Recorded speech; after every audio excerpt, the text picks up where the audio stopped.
No drugs in Surat city અંતર્ગત Puna police station વિસ્તારમાંથી માદક પદાર્થનો વધુ એક કેસ શોધી કાઢતી Puna police inspector Shri VM Desai તથા police inspector Shri RH. Mori તથા police inspector Shri DK. Gamara નાઓએ સર્વેલન્સ સ્ટાફના માણસોને માદક કેફી દ્રવ્યોની હેરાફેરી તથા પેડલરો વિરુદ્ધ કાર્યવાહી કરવા માટે સૂચના અને માર્ગદર્શન આપવામાં આવેલ છે. સૂચના અન્વયે સર્વેલન્સ સ્ટાફના પોલીસ સબ ઇન્સ્પેક્ટર ડી.કે. બોરાણા તથા અન્ય સ્ટાફ માદક કેફી દ્રવ્યોની હેરાફેરી તથા પેડલરો પકડી પાડવા સારું વર્કઆઉટમાં હતા. તે દરમિયાન સાથેના હેડ કોન્સ્ટેબલ દિલીપભાઈ કાંતિભાઈ નાઓને તેમના અંગત બાતમીદાર મારફતે બાતમી હકીકત મળેલ કે ધર્મેન્દ્રસિંહ રાજપૂત તથા દીપકસિંહ રાજપૂત નાઓ મળી સુરત ઉમરવાડા નવા કમેલા રાજીવનગર ઝુંપડપટ્ટી ઘર નંબર 194 પહેલા માળે આવેલ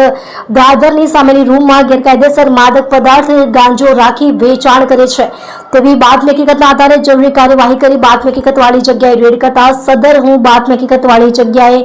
વોચમાં હતા. તે દરમિયાન સદર બાતમી હકીકતવાળા ઈસમ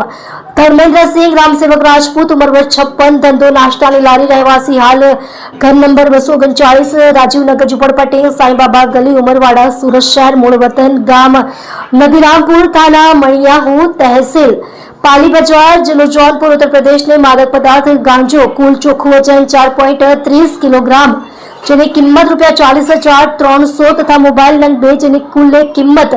₹6,000 મળી કુલ ₹46,300 ની મત્તાનો મુદ્દા માલ મળી આવેલ સદર ઇસમો તથા વોન્ટેડ ઇસમો વિરુદ્ધ એનડીપીએસ એક્ટ મુજબ ગુનો રજીસ્ટર કરી નો ડ્રગ્સ ઇન સિટી અભિયાન અન્વયે માદક પદાર્થ કેફી દ્રવ્યોનું વેચાણ તથા હેરાફેરી તથા પેડલરો વિરુદ્ધ કાર્યવાહી કરવા સતત પ્રયત્નશીલ રહી પ્રશંસનીય કામગીરી કરવામાં આવી છે.